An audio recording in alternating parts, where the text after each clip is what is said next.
Mathematics نہیں ہے کامیابی کی سیڑھی, کمپیوٹر سائنس نہیں ہے کامیابی کی سیڑھی. یاد رکھیں, کامیاب ہونا چاہتے ہیں والدین کو خوش کرنا, اپنے والدین کو راضی کرنا, کیونکہ والدین کو جیسے راضی کرو گے پیرللی اللہ راضی ہو جائے گا, اور جب اللہ راضی ہو جائے گا ایسے اپرچونٹیز دے گا آپ گمان نہیں کر سکتے کہاں کہاں سے آپ کو اپرچونٹیز ملیں گے. اگر آپ کے سگے ماموں, سگے چاچا, سگے تایا, سگے پھوپا جن سے آپ کی بڑی اچھی جمتی ہے, جو آپ بہت محبت کرتے ہیں, وہ اگر آپ کے گھر آ جائیں 3 دن سے زیادہ اگر آپ کے گھر میں رکنے لگے, قسم خدا کی چڑ پیدا ہوگی آپ کو. 3 دن اچھا لگے گا, کوئی بھی ماما, چچا, تایا, پھوپا, کوئی بھی رشتہ دار, 3 دن کے بعد گھن ہو جائے گی آپ کو, عجیب اریٹیشن ہوگا کہ امی کو جا کر پوچھیں گے کہ امی یہ لوگ کب چلے جائیں گے, اتنے دن کیوں ہیں؟ تو آپ کو نہ جانے کتنے دن سے آپ کے ابا حضور پال رہے ہیں, آپ فیل ہوتے جا رہے ہیں, آپ فیل ہوتے جا رہے ہیں. 10 سال فیل ہوئے, ابو نے کبھی کھانا نہیں روکا آپ کا, ابو نے ہمیشہ 3 وقت آپ کو کھانا دیا ہے, اور اس کے بدلے میں آپ نے آج تک کچھ ابا حضور کو تحفہ دیا ہے؟ بڑھتے دن کے ساتھ ہر نوجوان کے خواہشات بڑھ رہے ہیں. میں غریب ہوں, میرے ابو کے پاس اتنے پیسے نہیں ہیں, مجھے یہ فون نہیں چاہیے, I do not deserve this phone. یہ خیال کبھی نہیں آ رہا ہے کوئی غریب بچے کو بھی. میں غریب ہوں, مجھے اچھی پڑھائی حاصل کر کے ملٹی نیشنل کمپنی میں جاب کرنا ہے, میرے گھر کے سارے پرابلم سالو کرنا ہے. کروڑوں میں کوئی ایک نوجوان کو یہ خیال آتا ہے. میں غریب ہوں, میں سلم میں ہوں, لیکن مجھے آئی فون ضرور چاہیے, مجھے بائک ضرور چاہیے, مجھے جینز ضرور چاہیے, مجھے فلانا ٹی شرٹ ضرور چاہیے. یہ خواہشات سب کے ہیں اور کوئی برے نہیں ہیں. You have absolute right to buy an iPhone. You have absolute right to buy the bike of your choice. والد کے پیسوں سے نہ خریدیں, آپ اپنے خود کے پیسوں سے خریدیں, تب پتہ چلے گا کہ ایک روپیہ کمانا کتنا مشکل ہوتا ہے.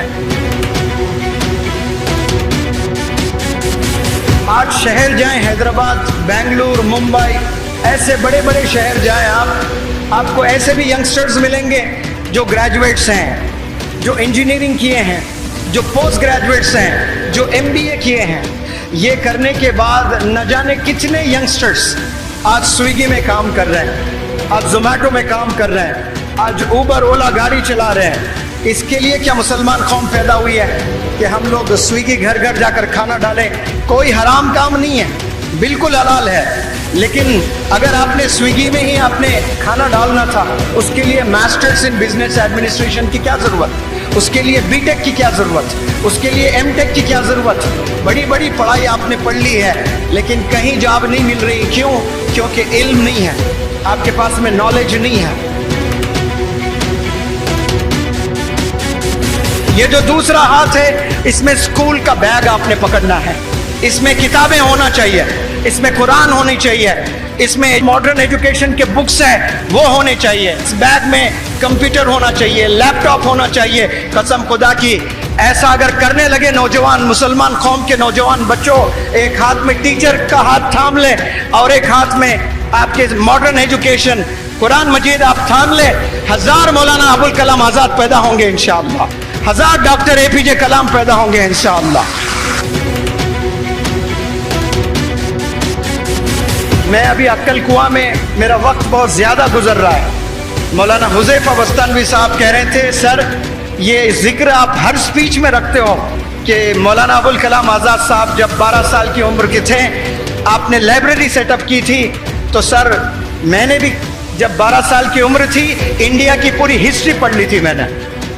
تو آج ماشاءاللہ کتنے بڑے مدارس, کتنے بڑے اسکول, کتنے بڑے کالجز, ابھی 5 یونیورسٹیز ڈالنے کی ضرورت کر رہا ہے. ایک عالم دین 5 یونیورسٹیز ڈالنا, یہ مدرسے کے بچے کیسے ذہین ہوتے ہیں. جب جب والد بیمار ہوتے تب میں والد کی خدمت کرتا, اور جب پیرالائزڈ ہو گئے اس وقت میں مجھے ابھی بھی یاد ہے, میں شام کے وقت کرکٹ کھیلنے جایا کرتا تھا, بڑا پیشن تھا کرکٹ کا, لیکن کرکٹ نہ کھیل کر میں بیٹھ کر انتظار کرتا کہ میرے ابا کب بلائیں مجھے کہ بیٹا مجھے ٹوائلٹ جانا ہے, مجھے پخانہ دھلانا ہے. اور میرا رب گواہ ہے, قسم خدا کی میں کہتا ہوں, جب جب میں ان ہاتھوں سے میرے والد کا پخانہ دھلاتا مجھے ایسا لگتا کہ میں ورلڈ کپ جیتا ہوں, ایسی خوشی ہوتی تھی مجھے. اور میں سمجھتا ہوں کہ وہ پیرالسس کی حالت میں جو میرے ابا حضور اپنے ہاتھوں سے پخانہ نہیں دھو سکتے تھے, ایک نوجوان بچہ اور والد کی خدمت کر رہا ہے, اس وقت میں میرے والد نے کیا دعا کی پتہ نہیں مجھے, اس کی وجہ سے آج میں ایک ٹیچر بنا ہوں, ایک ٹرینر بنا ہوں, ایک موٹیویشنل اسپیکر بنا ہوں. یہ میں میری ٹیلنٹ سے نہیں بنا, یہ میرے ایبلٹیز سے نہیں بنا, یہ میرے والد کی دعا کی وجہ سے بنا.